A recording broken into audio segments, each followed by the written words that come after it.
Bueno, pues muy buenas tardes para todas y para todos. Vamos a tener en esta tarde la primera exhortación en este ciclo de Cuaresma, que ya es tradicional aquí en el Centro Suárez, que son como pistas para vivir intensamente este tiempo de gracia que nos regala la Iglesia, tiempo de caminar hacia el Señor, tiempo de escalar hacia esos valores del Evangelio, para vivir más evangélicamente, digamos. Y para este año, pues le hemos pedido a Yanire Angulo Ordorica. Ella es religiosa, profesora de Sagrada Escritura de la Facultad de Teología. También últimamente se dedica mucho a hablar sobre los abusos de poder, los abusos también, desafortunadamente, abusos sexuales en los entornos de la Iglesia. Pero hoy vamos a pedirle un tema mucho más amable, que es que nos oriente en este camino hacia la Cuaresma. Como lo hacemos en estos ciclos, que no son tanto de debate o de conocimiento ideológico, no hay al final interacción con el auditorio, sino que nos vamos como con ese regusto de lo que ella nos va calentando el corazón, para que gustemos y sintamos internamente esto que ella nos va a proponer. Como habréis visto en el cartel, son tres verbos: acoger, volver, encontrar y amar. Volver, encontrar y amar. Hoy será el volver, mañana el encontrar y el jueves amar. Tres desafíos cuaresmales, así lo ha querido poner como título para estos 3 días Yanire. Para quienes no la conozcan, la presento hoy para los 3 días. Después ya no vamos a volver a presentarla. Yanire Angulo Ordorica nació en Bilbao, religiosa esclava de la Santísima Eucaristía y de la Madre de Dios. Hizo sus estudios de bachillerato en Teología en la Facultad de Teología de Granada. Hizo la licenciatura en Teología de la Vida Religiosa en la Universidad Pontificia de Salamanca, licenciatura en Sagrada Escritura en la Universidad Pontificia Comillas, universidad en la que también se doctoró en Sagrada Escritura en el 2018. Desde el curso 2014 y 15 es profesora de Sagrada Escritura aquí en la Facultad de Teología de Granada. También ha sido docente en la Universidad Eclesiástica San Dámaso, el Instituto Teológico de Vida Religiosa y la Universidad Pontificia de Comillas. Su tarea investigadora tiene un doble centro de interés. Primero, el estudio de la relación establecida entre el Antiguo y el Nuevo Testamento y el modo en que la literatura judía intertestamentaria es capaz de iluminar y contextualizar estos vínculos. Segundo, las cuestiones en torno a los abusos de poder en el ámbito eclesial, especialmente en el seno de las instituciones de vida consagrada. Ambos centros de interés están bien representados por los 2 grupos de investigación a los que pertenece: el impulsado desde las universidades jesuíticas de España para estudiar la dimensión estructural del abuso en la Iglesia, proyecto que se llama Proyecto Jordán, desde una perspectiva teológica, y el grupo de investigación emergente de la Universidad Loyola sobre relecturas bíblicas. Pues esta es Yanire Angulo, una joven religiosa que nos complace mucho de tener aquí en el Centro Suárez para estos 3 días. Simplemente antes de irme, os recuerdo, es hoy, mañana y el jueves. Interrumpimos el miércoles para que podamos celebrar juntos la imposición de la ceniza y el inicio de la Cuaresma. Ongi etorri, muchas gracias. Eso de joven religiosa ya, cuando una ya se acerca peligrosamente a los 50,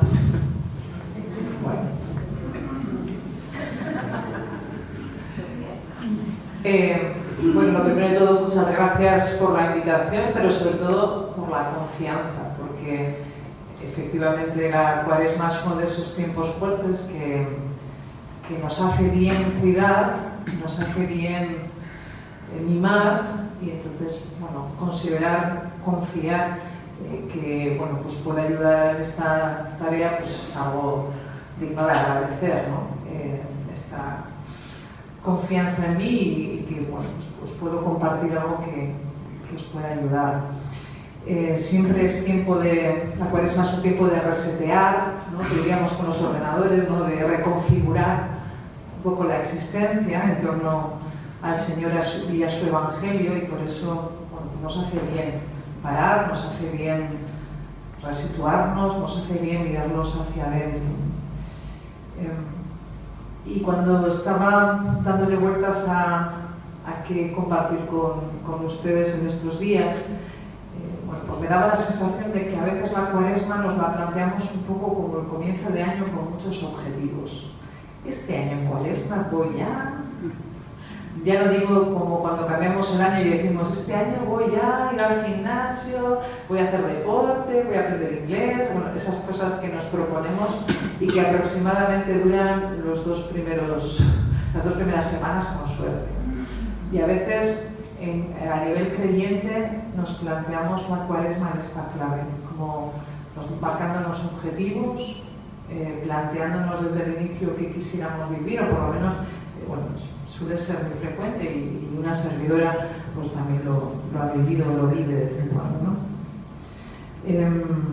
Pero me da la sensación cada vez más de que es verdad que la cuaresma nos invita a disponernos interiormente, pero ese disponernos a veces es un actuar que no es haciendo cosas,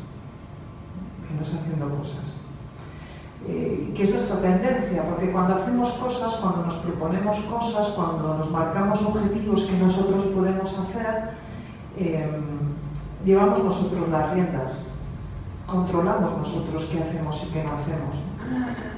Cuando nos ponemos un objetivo, este año en cuaresma voy a rezar más, voy a hacer tal, en realidad estamos nosotros marcándonos, llevando las riendas y nos sentimos más cómodos, ¿no? Porque parece que controlamos las cosas. Y no es que esté mal, obviamente, todo lo contrario. Pero me da la sensación de que las realidades más importantes de nuestra vida no funcionan con ese parámetro. Las realidades más importantes de nuestra vida son aparentemente pasivas. Y digo aparentemente porque suponen una actividad que no es tan evidente, que es dejar hacer. Porque fíjense ustedes que no podemos hacer nada para que otras personas nos quieran, no podemos hacer nada, forzar que otra persona confíe en nosotros, no podemos hacer nada para aumentar nuestra fe, que es un don de Dios, no podemos hacer nada para encontrarnos con Dios en lo profundo, ni siquiera para poder encontrarnos en la verdad más verdadera de otras personas. No podemos hacer nada porque en última instancia es un regalo que se nos ofrece. El cariño, la confianza, la fe, los encuentros profundos son algo que otros u otro, con mayúscula, nos ofrecen, pero que nosotros no podemos forzar a base de empeño, de puños, de lunes empiezo y de propósitos, ¿no? Porque si no, estaríamos intentando forzar el don, el regalo. En realidad, no podemos hacer nada más que evitar estorbos, quitar estorbos, pero no forzarlo. Y esa sensación, eso de quitar estorbos y de reconocer que ante lo importante no podemos hacer nada, da sensación de pasividad. Pero en realidad es la más activa de las pasividades, la más activa, porque apunta a lo esencial, a lo nuclear. Por eso es mucho más exigente que proponernos hacer cosas.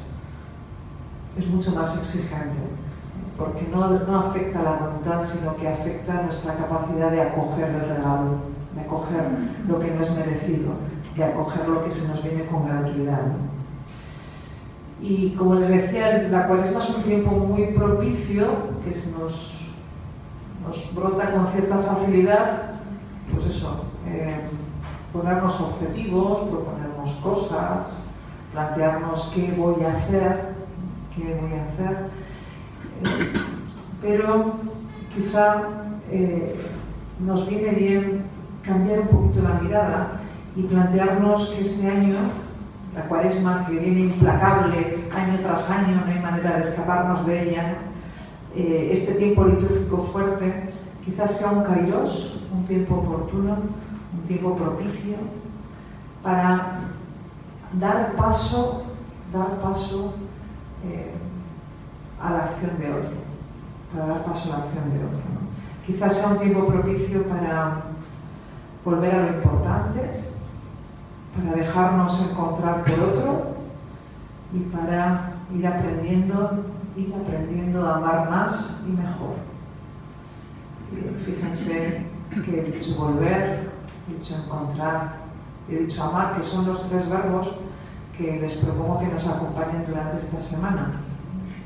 Y los verbos, paradójicamente, parece que me estoy contradiciendo, no son acciones, pero me parece, y así voy a intentar compartir con ustedes estos días, me parece que combinan bien la actividad y la pasividad, lo que es poner de nuestra parte, quitar estorbos y a la vez dar ese espacio a acoger lo que se nos regala como don, que es inmerecido, que no podemos forzar, que no depende de nosotros y que por tanto va a lo esencial también de nuestra vida, ¿no?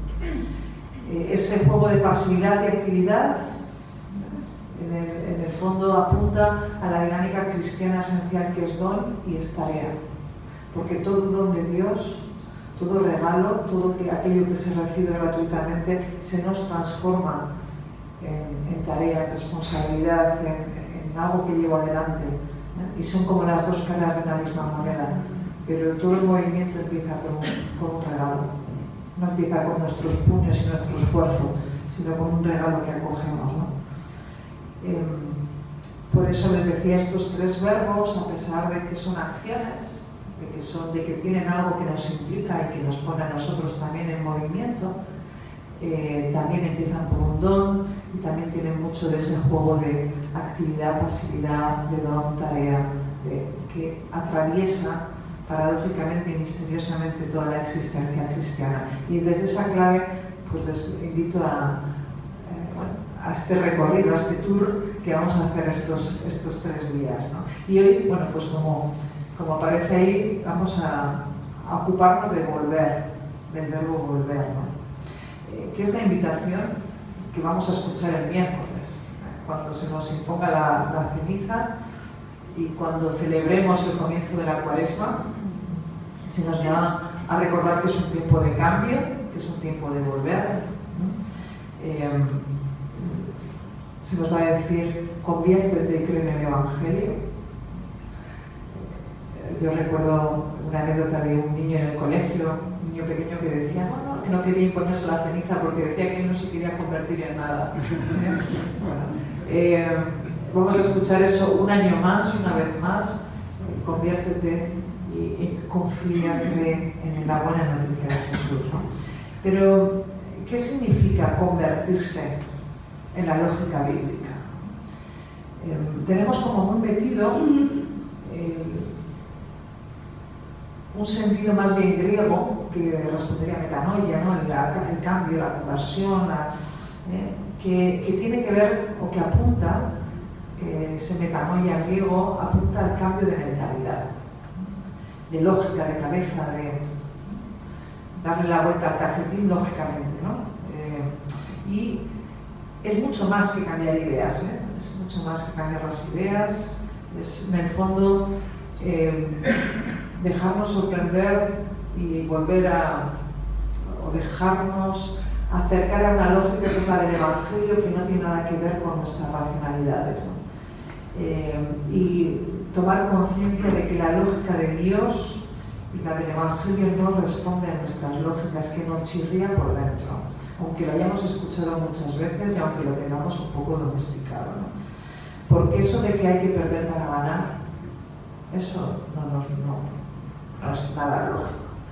Eso de que hay que morir para tener vida, eso de que los primeros serán los últimos y los últimos los primeros, eso de que bienaventurados, felices aquellos que viven en situaciones de infelicidad, todas esas cosas, por más que las hayamos escuchado muchas veces, tenemos que reconocer que chirrían a nuestra lógica, que la lógica de Dios no es nuestra lógica y que nuestras matemáticas no son las matemáticas de Dios. No cuadran igual, no cuadran. Y no deja de ser un reto esa invitación al cambio de lógica, no deja de ser un reto, porque el primer paso es reconocer lo que a veces no reconocemos, que nos chirría, que no encaja con nuestra percepción de la realidad, que lo hemos oído muchas veces, pero en el fondo nos sigue dando una patada en el estómago cada vez que escuchamos que muchos hijos menores vuelven al padre y se les hace fiesta, y nosotros que nos sentimos mayores estamos siempre en la casa y no hemos matado ni un cordero para celebrar, ¿no? No está nada mal que nos chirríe y que nos recuerde que las lógicas no son las mismas. Pero esto que corresponde un poco al concepto griego, me parece que todavía puede ser más iluminado y más enriquecedor si nos acercamos al concepto hebreo. La idea de conversión, en hebreo se utiliza un verbo que es el verbo shuv, que significa darse la vuelta, girarse por los talones, volver, regresar, retornar, cambiar de dirección, torcer. Es un darse la vuelta que es muy físico, ¿no? Y incluye un abanico, ya saben ustedes que el hebreo es una lengua muy pobre, entonces siempre incluye un abanico muy grande de sentido según el contexto, pero siempre tiene que ver con un movimiento geográfico, ¿no? Con un movimiento de posición. Y apunta a una transformación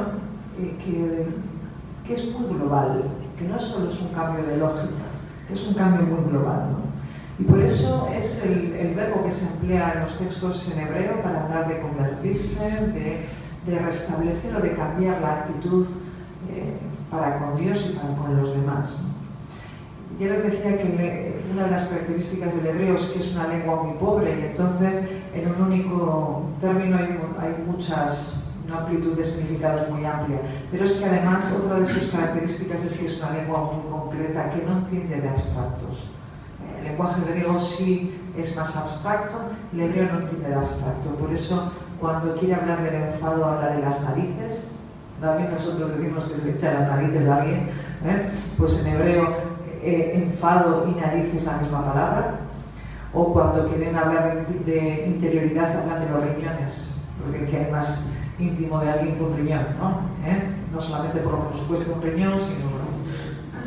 Bueno, pues en esta idea de tan plástica, tan agarrada a la tierra, tan poco abstracta, esta idea del volverse recoge también una percepción del ser humano que me parece de lo más sugerente, que voy a intentar explicarse, ¿no? La idea que está detrás es que el ser humano, o todo ser viviente, estamos vivos porque recogemos el aire, el hálito vital que Dios nos regala. Y que además lo recogemos con una cosa que es el nefes. El nefes es lo que en hebreo, o sea, es el término hebreo que solemos traducir como vida, alma, garganta, porque es el hueco a través del cual recibimos el aliento divino. Porque la idea que está de fondo, fíjense que biológicamente es un poco terrible, pero existencialmente es muy profunda. La idea que está de fondo es que el ser humano, cuando es creado, y toda la realidad es creado con el hálito de Dios. Dios insufla el aliento, pero nosotros a veces nos imaginamos que insufla el aliento como si fuera los polvos mágicos del mago y sopla su aliento, fue un ser vivo, como chum, hocus pocus, pum, abracadabra. Y esa no es la idea que late debajo de la mentalidad bíblica. En la mentalidad bíblica, todo ser vivo está permanentemente alentado por Dios. Por eso, está permanentemente mirando cara a cara a Dios, porque recibe en su nariz el aliento divino. Fíjense que es la respiración, algo que biológicamente es rebolichi, pero existencialmente es muy bonito, porque en el fondo está la perfección de que para vivir necesitamos estar de cara a Dios, porque Él es el que nos insufla el aliento que solamente podemos recibir porque tenemos un hueco, un vacío, una garganta que permite el paso. Y que además me mantengo con vida cuando no solamente lo recibo, sino que también lo devuelvo, porque si corto ese circuito, me ahogo. Fíjense que, ya les decía, biológicamente es muy regular, pero existencialmente es muy potente, porque lo que plantea, fíjense el texto que les pongo ahí, ¿no? Les he puesto el relato de Génesis: insufló en sus narices aliento de vida. Estamos unidos a Dios por una especie de cordón umbilical invisible que es la respiración. De tal manera que toda la realidad, fíjense, da aliento al pueblo que habita, espíritu a los que andan por ella. Dios está permanentemente alentando al ser humano, alentando al pueblo. Y en el momento en que dejamos de mirar a Dios cara a cara, perdemos el aliento. Fíjense el texto de Job. Si solo prestase atención a sí mismo, si centrase en sí mismo su espíritu y su aliento, toda carne a la vez moriría, el hombre al polvo volvería. En el momento en que Dios retirara su aliento, no existiría el ser vivo. Estamos sostenidos permanentemente por un aliento que es de Dios. Y fíjense qué intuición más bonita. Cuando apartamos el rostro, cuando giramos la cara y no miramos cara a cara a Dios en nuestra existencia, nos ahogamos, nos falta el aliento, respiramos en corto, no nos llega el aire. Y fíjense que incluso nuestro vocabulario cotidiano muchas veces tiene que ver con eso. Hay situaciones que no respiro, me ahogan, es que fulanito me asfixia, es que fíjense cómo nuestro lenguaje, cuando quiere hablar de lo existencial, utiliza el tema de la respiración. Y fíjense la intuición profunda que hay de fondo. Si yo no me doy la vuelta y vuelvo a mirar cara a cara a Dios, me ahogo, no respiro, no lleno los pulmones, me asfixio. Por eso volverse, convertirse, eso es volverse, darse la vuelta, es una necesidad para respirar, Fíjense lo que nos jugamos en esto. Fíjense lo que nos jugamos. Por eso, volver en realidad no es una cuestión, da mucha claustrofobia esa imagen, por eso se lo he puesto, da mucho agobio. No es una cuestión de un Dios enfadado porque no le hacemos caso, no sé. Es una cuestión donde nos jugamos la vida, donde nos jugamos la respiración, porque no podemos vivir permanentemente sin llenar los pulmones. No podemos vivir permanentemente con la respiración corta. Los que tengan asma saben cómo funciona esto, ¿verdad? Y por eso el salmista grita con lamento, ¿no? Dice: mi ser tiene sed de Dios, del Dios vivo. ¿Cuándo podré ver el rostro de Dios? ¿Cuándo podré ponerme de cara a Dios? Y por eso el profeta también nos dirá, el miércoles de ceniza escucharemos cómo el profeta Joel lo que está pidiendo es que volvamos a Dios con todo el corazón, porque nos jugamos mucho en esto. No es una cuestión ética, no es una cuestión de lo que tenemos que hacer para ser buenos. Lo que nos estamos jugando es lo que tenemos que hacer para vivir a pleno pulmón, para vivir respirando, para dejar que la vida con mayúscula nos llene y podamos vivir así también, ¿no? Cuando pretendemos vivir girando el rostro a Dios, perdemos aliento, perdemos vida.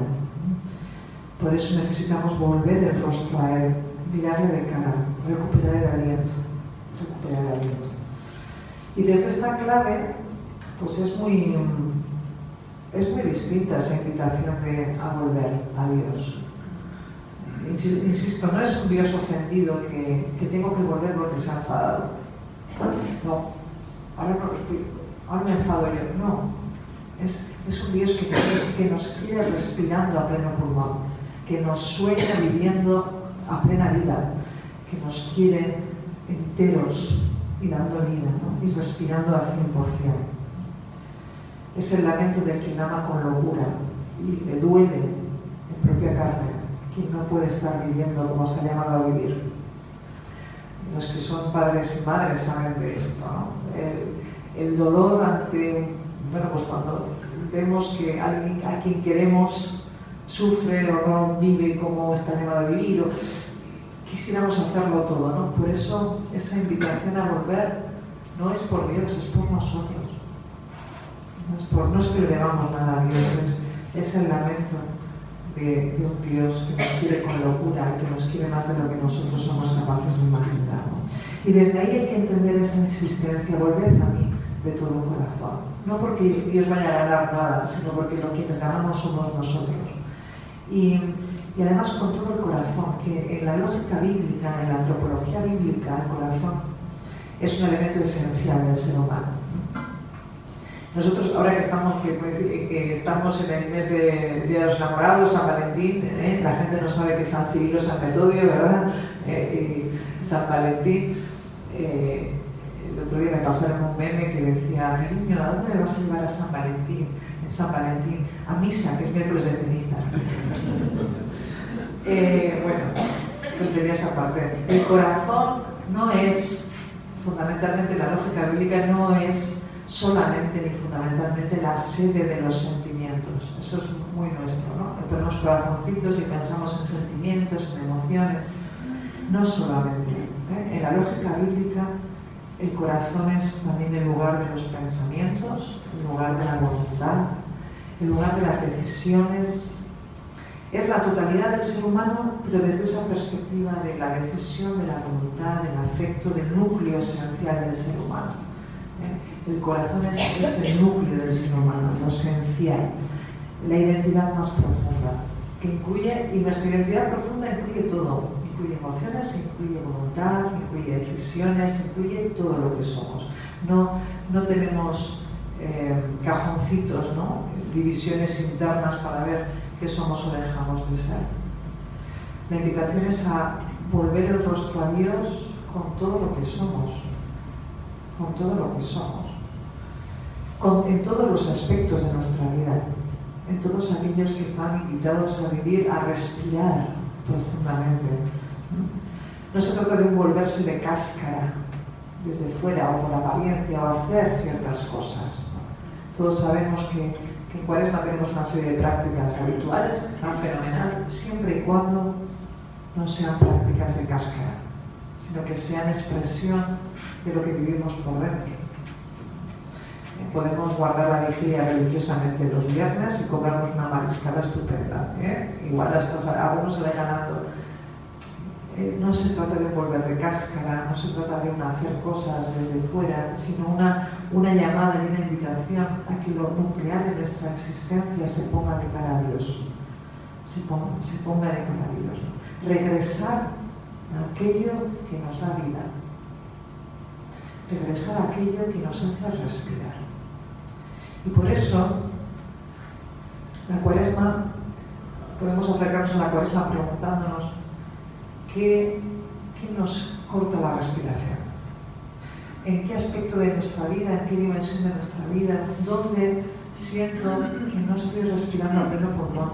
Que hay algo que no me deja ser lo que estoy llamada a ser. Algo que no me deja ser lo que estoy llamada a ser. ¿Y qué me hace vivir? ¿Qué me hace respirar? Porque igual esa conversión tiene que ver con ese volver a lo que me hace respirar, a lo que me hace vivir esponjadamente, vivir desde dentro, respirar a pleno pulmón. Y además, paradójicamente, eso solo se puede hacer desde el vacío. Fíjense que les he dicho que esa respiración en la lógica bíblica la recibimos en el vacío, en la garganta. Hace falta un hueco. Para que entre el aliento de Dios hace falta un vacío, un hueco. Y para poder recibir y devolver aquello que recibimos. En ese movimiento que nos mantiene vivos, que nos mantiene oxigenados, que nos mantiene respirando por el pulmón, pero que no retiene para sí el regalo de la vida, sino que la devuelve permanentemente y agradecidamente, ¿no? Que me asfixia, que me impide respirar y sobre todo también que es ese vacío que tengo que poner de cara a Dios. ¿Cómo puedo poner ese vacío, esa capacidad de acoger la respiración de cara a Dios, ¿no? Y como les decía al principio, la paradoja es que volver, por muy activo que parezca, es otra acción que es un don y una tarea, ¿no? Como de alguna manera representa también esas imágenes, ¿no? Algo que se da, algo que se recibe. Por una parte, esto pasa en las mejores familias siempre. Por una parte, todos tenemos capacidad de volver. Fíjense, les he puesto un texto de Jonás. Jonás es un libro muy simpático, muy irónico, con mucho humor. Y fíjense lo que dice el texto. Luego, dice que Jonás, ustedes recuerdan la historia, ¿no? Jonás va a Nínive, que es la capital de lo peor, la capital de Asiria, que es lo peor en la lógica bíblica, que le ha destruido el reino del norte. Bueno, Jonás predica y el rey manda un edicto y fíjense, dice, luego mandó proclamar en Nínive este decreto del rey y sus ministros, y dice así: que hombres y bestias, ganado mayor y menor, no prueben bocado, ni pasten, ni beban agua, que hombre y animales se vistan con sacos e invoquen a Dios con insistencia, y que cada uno se convierta de su mala conducta y de sus acciones violentas. Fíjense la exageración tan bonita, ¿no? Los animales también se tienen que vestir de saco, no comer, no beber y clamar a Dios. E imagínense ustedes ahí, todas las ovejas, las vacas, vestidas de saco, sin comer ni beber y clamando a Dios para que ser perdonados. Fíjense qué imagen más potente para decir qué exageración tan bonita y además que tiene tan en cuenta a los animales. Es muy ecológico, Jonás. Es una insistencia tal, todos tienen capacidad de volverse a Dios. Todos tenemos capacidad de volver a aquel que es la vida. Si lo hacen los animales, no lo va a hacer Dios. No lo va a hacer Dios. No, Dios no, nosotros, si los animales tienen capacidad para volverse a Dios, para volver a aquel que le da vida, para clamar, recibir el aliento, no lo vamos a tener nosotros. Es algo que forma parte de nosotros y a Jonás le va a costar mucho, ya lo saben ustedes, ¿no? A Jonás le va a dar una rabia terrible que Nínive se convierte y Dios le perdone. Y además nos va a delatar al final del libro: ya sabía yo que tú les ibas a perdonar y por eso no quería ir. Así nos pasa a nosotros también, que nos parece estupendo eso de dar vida, de vivificar, de recibir vida, pero siempre y cuando sean los buenos los que lo tengan, ¿no? Pero resulta que todos, también aquellos que se escapan de nuestro parámetro, de nuestros estrechos parámetros de la bondad y de los merecimientos, todos tenemos capacidad de volvernos a Dios, que lo cual es un alivio, por lo menos para mí. Todos tenemos capacidad, aunque nos cuesta aceptarlo. Pero esto no solo es una tarea, no solo es algo que tenemos capacidad, que se nos facilita. No solamente es una responsabilidad que tenemos en nuestra mano, porque tomarnos en serio la vida implica esta responsabilidad también, sino que también es un don que paradójicamente el mismo Dios posibilita. Fíjense el texto que les he puesto de Jeremías, dice: si vuelves, está hablando Dios. Bueno, les voy a poner en contexto. Justo antes de este texto, de hecho, Trabalenguas de misma, bueno, justo antes de este texto, Jeremías se está quejando a Dios y le está diciendo: ay, mira, nadie me hace caso, nadie me escucha, yo que solo hago tu voluntad, y está así, está llorando, está dando lamento, ¿no? Y pidiéndole a Dios además que haga el favor de hacerse cargo de sus enemigos, porque ya está bien que le están tratando mal. Claro, ¿qué es lo que pasa? Que si le clamamos a Dios con lo que nos mueve por dentro, como hace Jeremías, con mucha honestidad, pues claro, corremos el riesgo de que Dios nos responda. Y la gracia es que Dios es muy gracioso y no nos suele responder como esperamos. Y es lo que le va a pasar al pobre Jeremías, que él está esperando que le diga, sí, no te preocupes, que yo te voy a defender y ya verás cómo cae sobre ellos el dedo de mi castigo. Y resulta que lo que le dice Jeremías es lo siguiente: si vuelves porque yo te haga volver, estarás en mi presencia, y si sacas lo precioso de lo vil, serás como mi boca. Que ellos vuelvan a ti, pero no tú a ellos. Fíjense en la existencia del volver, que ya les he dicho lo que significa y qué sentido se utiliza el verbo volver. Lo que, ante las quejas de Jeremías, ante la reclamación de venganza de Jeremías, lo que le va a decir Dios es que él tiene que volver. Es el profeta el que tiene que volver. Y que tiene que volver no a los que son enviados, no a aquellos de los que se quejan. No tiene que buscar la vida en aquellos de los que se quejan. No tiene que esperar que sean ellos los que le sostengan, le den vida, le sustenten. Era el verbo que quería, sustentar. Le sustenten la vida, les den el aliento. El aliento no va a venir de aquellos a los que está enviado y que se oponen a su mensaje. Lo que tiene que volver no es a ellos, es a Dios. Es a Dios. Y si vuelve, paradójicamente es porque yo te hago volver. Y aquí es la gran paradoja. Volvemos porque Dios está deseando hacernos volver. Y cuando volvemos, y volvemos al que nos da vida de verdad, y no a las cosas o las realidades que pensamos que tendrían que estar bien para que nosotros estemos bien, que es lo que le pasa a Jeremías, ¿no? Para que él esté bien tiene que estar todo el mundo, que nadie se lo oponga, que nadie se le... No. Si volvemos al que nos da vida de verdad, nos percibimos en su presencia, nos sentimos en su presencia y adquirimos esa capacidad de reconocer en medio de lo vil, de lo que parece que no vale, lo precioso, que es lo que hace Dios. Adquirimos la capacidad de mirar la realidad como la mira Dios, que es capaz de ver lo precioso, cosas preciosas en medio de lo que nosotros consideramos vil, que no vale, todo es un desastre. Pero esto solamente es posible. Y entonces podremos ser también su boca, sus mensajeros. Boca con... ¿Saben ustedes que los profetas no hablan solo con la boca, hablan con la vida? Fíjense qué bonito. Le está diciendo a Jeremías, si no buscas la vida en lo que crees que está la vida, que todo vaya bien, que todo esté estupendo, que te acojan, que nadie se te oponga, que... si vuelves a mí, entonces te sabrás en mi presencia, sabrás que estás conmigo, que estoy contigo. Podrás mirar la realidad de otra manera, descubrir lo precioso en medio de lo vil.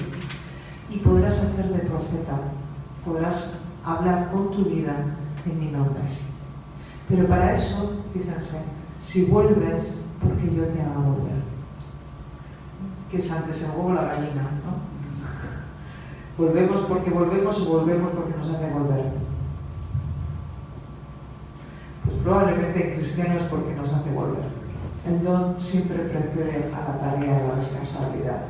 El don precede, ¿no? Y ante aquellas realidades como esta, que no podemos, que les decía al comienzo, ¿no? Que no podemos controlar, que no dependen de nosotros, que no es el lunes empiezo, que no es porque yo me empeño y lo consigo, esas cosas que son las realmente importantes, aquellas que rompen esa idea que nos quieren vender de que el esfuerzo lo consigue todo, y no es real, porque las cosas más importantes no funcionan con ese criterio. Ante esas realidades, lo que nos corresponde es desearlo, pedirlo y disponernos a acogerlo. Eso es lo que nos toca hacer con el don. El don no se escapa de entre nuestras manos como la imagen de la arena que les ponía antes, ¿no? Como la arena se escapa entre las manos y a veces no podemos agarrarla, o el agua, de la misma manera nos pasa con lo gratuito cuando pretendemos apropiarnos. que es el gran pecado, que de apropiarnos lo gratuito, lo que es don, lo que solamente se puede recibir sin merecerlo porque sí, como el amor solamente se recibe así, no se puede apropiar. Ante esas realidades que son las que nos hacen vivir y las que nos da vida por dentro, solamente nos toca o nos corresponde desearlo,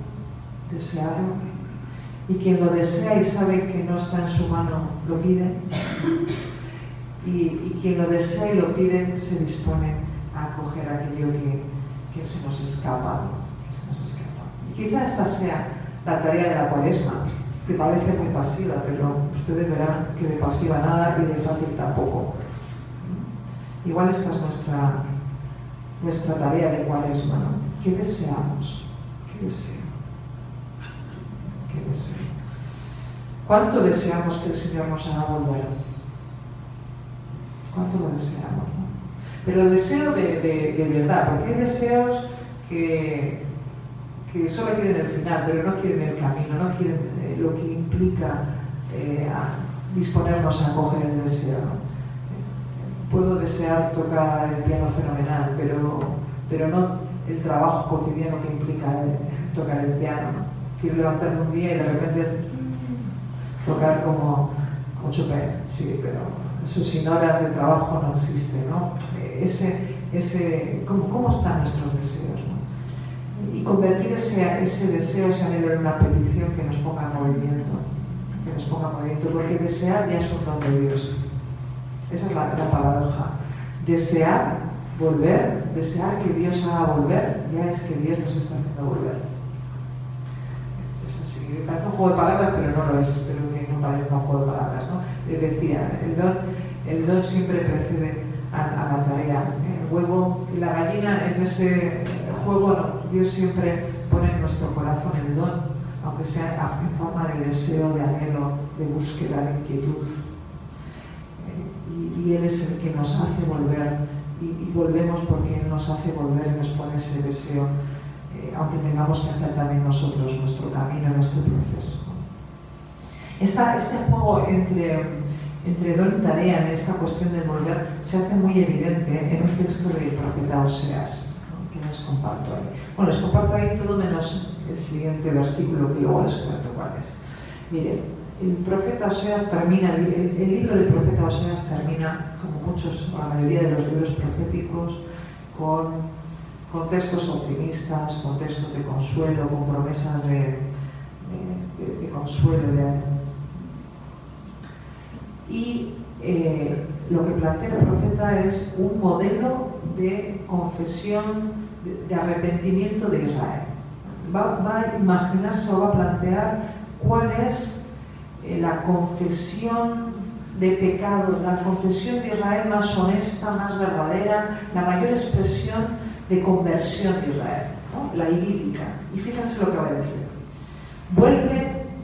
Recuerdan, Shub, vuelve Israel a Adonai tu Dios, pues tus culpas te han hecho caer. Preparaos unas palabras y volved a Adonai diciendo, y aquí llega el modelo de confesión pública, la más honesta del mundo. Quita toda culpa, acepta lo bueno, y en vez de novillos, ofreceremos nuestros labios. Asiria no nos salvará, no montaremos a caballo, y no diremos más, Dios nuestro, a la obra de nuestras manos, o tú, en quien haya compasión el huérfano. Claro, ustedes la mitad de las cosas dirán, bueno, confesión más rara, porque, en fin, lo de montar a caballo, ¿qué culpa tienen los que les guste la hípica? Bueno, pues esto se entiende bien en el contexto. Fíjense, lo primero que dice es, quita toda culpa, quédate con lo bueno, rescata lo bueno. Los sacrificios, fíjense, no novillos, sino nuestros labios, aquello que... Y no da igual. Para nosotros, las palabras, nuestra lógica es que a veces las palabras se las lleva el viento, ¿no? Que pensamos y vivimos una cosa y luego decimos otra. En la lógica bíblica, la palabra es la persona. Dar la palabra es otra vida, es otra cosa. Entonces, ofrecer los labios es ofrecerse entero. No es ofrecer cosas, no es ofrecer animales, es ofrecer los labios, ofrecerse entero. Asiria no nos salvará. Asiria era la potencia militar del momento. Refugiarse en la potencia militar es, en el fondo, confesar los ídolos o las realidades en las cuales nos sentimos seguros y sentimos que, aunque no lo digamos, que nos salvan. Pues nosotros, en vez de decir Asiria no nos salvará, podemos decir nuestros propósitos cuaresmales no nos salvarán, nuestras actuaciones no nos salvarán, la Iglesia como institución no nos salvará. Solo salva Dios. Solo salva Dios. Asiria no nos salvará. El ídolo es todas aquellas realidades que le quitan a Dios la confianza que solo Él merece. Y pueden ser las realidades más buenas del mundo, pero en el momento en que le quitan el sitio a Dios y se merece nuestra confianza, nos da la sensación de seguridad y de que no pasa nada porque da misa el domingo. Aunque sea buenísimo y sea estupendísimo, si le quita el puesto a Dios, es un ídolo. Así que no nos salvará. No montaremos a caballo. El caballo era una arma bélica, era una fuerza, era la expresión de fuerza. En el fondo, decir no montaremos a caballo es decir, no nos vamos a fiar de nuestras fuerzas. No voy a poner mi confianza en mi fuerza, en mi capacidad, en mi. No diremos más, Dios nuestro, a la obra de nuestras manos. ¿Cuántas veces confiamos en nuestras fuerzas, en lo que hacemos, en lo que vamos a conseguir, en lo que no? Y la confesión final, porque tú eres en quien haya compasión al huérfano. El Dios que se compadece del frágil. Y por eso yo, frágil, me pongo ante ti así. Fíjense que es una confesión modélica, preciosa. El modelo de una confesión honesta, sincera, de corazón. Bueno, pues lo paradójico es que mientras está diciendo esto el profeta, el siguiente versículo dice Dios: yo sanaré su infidelidad, los amaré sin que lo merezcan. Tú darás todo eso, bueno, pero yo soy quien va a sanar tu infidelidad, porque es algo más profundo de lo que parece, y sin que lo merezcas, te amaré, sin merecerlo. Fíjense qué bonita manera de articular el don y la tarea. El Dios que sana la infidelidad, que nos ama sin merecerlo, que su amor nos hace volver, y a la vez esa disposición tan honesta del pueblo que quiere volver. ¿Y cómo articulan las dos cosas? Porque en creyente las dos cosas están articuladas, ¿no? Es disponernos a acoger ese hálito de Dios, esa respiración de Dios que no se merece, que nos vivifica, que nos sana por dentro, que nos pone de cara a Él, que nos permite respirar a pleno pulmón y que nos permite ser creados y recreados de una manera nueva. Recibir el aliento nos permite eso, ¿no? Porque en el fondo solo Dios nos cambia por dentro, solo Dios nos hace volver, aunque nosotros tengamos que hacer también el camino. En el fondo es en ese movimiento de regreso donde el Señor, y cuando el Señor se hace el encontradizo, aunque de encontrar hablaremos mañana, pero es en ese movimiento de regreso donde Dios se hace el encontradizo. Y por eso también la Cuaresma nos lanza preguntas, nos hace preguntarnos, ¿no? ¿Cuáles son esos movimientos de vuelta en mi vida, en mis circunstancias, en mi historia, que pueden facilitar que Dios haga de las suyas y salga a nuestro encuentro, ¿no? ¿Qué movimientos de regreso, de vuelta estamos invitados a hacer, ¿no? Porque la paradoja también es que anhelamos y deseamos que el Señor nos haga volver precisamente porque ya hemos tenido experiencia de que Dios nos hace volver. Si queremos y nos deseamos por dentro que Dios nos ponga de cara a Él, es porque en algún momento hemos hecho experiencia de que Él nos ha hecho ya volver. sabemos qué significa volver y sabemos lo que significa para nosotros y cómo nos vivifica. Les he puesto un texto del Salmo 126, el Salmo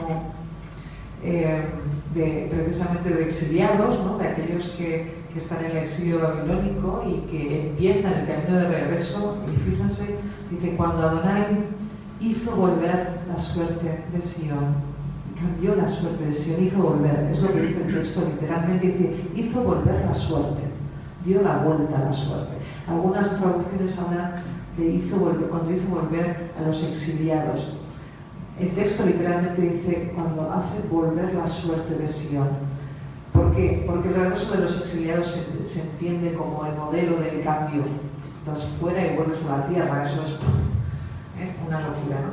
Pero fíjense qué bonito, nos parecía estar soñando. Entonces se llenó de risa nuestra boca, nuestros labios de gritos de alegría, y los paganos decían, grandes cosas ha hecho Adonai en su favor. Sí, grandes cosas ha hecho por nosotros Adonai y estamos alegres. Y fíjense cómo sigue, haz volver Adonai nuestra suerte como los torrentes del Negev. Haz cambiar, haz volver. Él nos hizo volver y a la vez pido, haz volver. Pero si ya has vuelto. Fíjense, esto puede parecer una contradicción, pero no lo es en absoluto, porque esa es nuestra experiencia también. Cuando miramos nuestra historia y hemos hecho experiencia de cómo Dios hace volver y qué significa cuando nos ponemos de cara a Dios y qué significa respirar y qué significa eso que nos vivifica por dentro, lo anhelamos, lo deseamos, porque lo hemos experimentado. Podemos seguir pidiendo, haz volver, haznos volver, ponnos de cara a ti, danos aliento, haznos regresar, ¿no? Es algo como que se retroalimenta, ¿no? Porque nunca volvemos del todo, ¿no? Volveremos del todo el día después de morir, más o menos, cuando veamos a Dios cara a cara. Entonces ya sí que estaremos cara a cara con Dios y seremos lo que Él sueña de nosotros. Pero mientras tanto estamos en un permanente, Dios ya nos va haciendo volver, pero a la vez, como sabemos lo que es, pues queremos más, ¿no? Y cuando experimentamos algo bueno, sabemos que queremos más porque no está del todo. También nos damos cuenta de que no es del todo, de que la plenitud escatológica, que así con palabras teológicos, ¿no? De que no está del todo. Y por eso queremos más, y por eso Él es la experiencia del Dios que nos hace regresar, ese Dios que nos da vida, que nos da aliento, nos permite seguir deseando, que nos siga dando aliento, que nos siga haciendo volver, que nos siga haciendo regresar. Esa es la gran paradoja, nos hace desear volver, nos hace desear volver. Por eso también la Cuaresma puede ser una invitación y un momento oportuno para recordar, volver a pasar por el corazón, recordar aquellos momentos en los que hemos sentido que Dios nos ha hecho volver, que Dios nos hizo volver, que Dios nos vivificó, nos puso de cara a Él, nos dio su respiración, nos hizo respirar al 100%. Porque cuando recordamos, cuando volvemos a pasar por el corazón, cuando volvemos a esas experiencias, también nos aviva el deseo de que Él lo vuelva a hacer, de que lo siga haciendo, de que lo haga más. Y nos pone en disposición de desear, pedir y acoger, quitar los obstáculos necesarios para que poder acoger el regalo. Porque volver a lo que hemos vivido, a lo que es nuestra experiencia, a lo que es cuando Dios hizo volver, nos hizo volver, nos permite seguir diciendo, haz volver, hazme volver, hazme volver, con lo que implica, ¿no? Con lo que implica de don y lo que implica de tarea, con las dos cosas, ¿no? Regresar ahí, agradecer, guardar en el corazón, nos moviliza y nos dispone a seguir acogiendo, nos ayuda el deseo, nos permite desear y ponernos en disposición de recuperar el aliento, recuperar la respiración, esa respiración a pleno pulmón que les invitaba. Y voy a terminar con una canción que no es religiosa,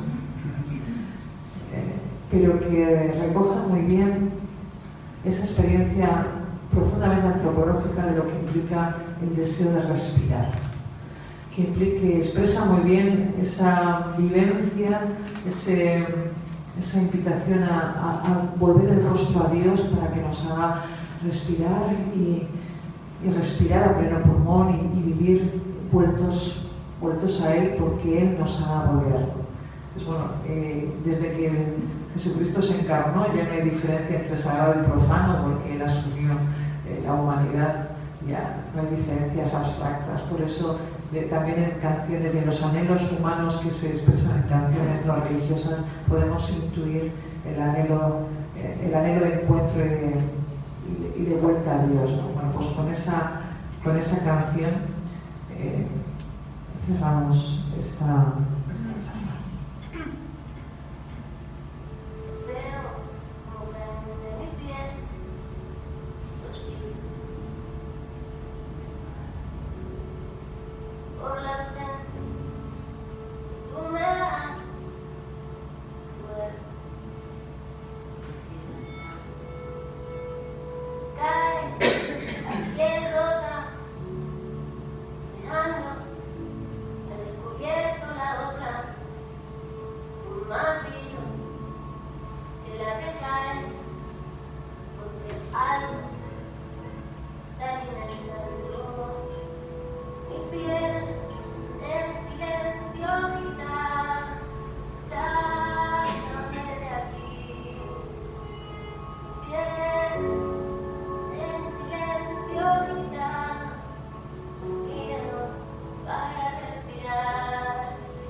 Cuaresma sea tiempo de respirar el amor que nos da la vida. Y si Dios quiere, mañana nos encontramos con encontrar. Muchas gracias.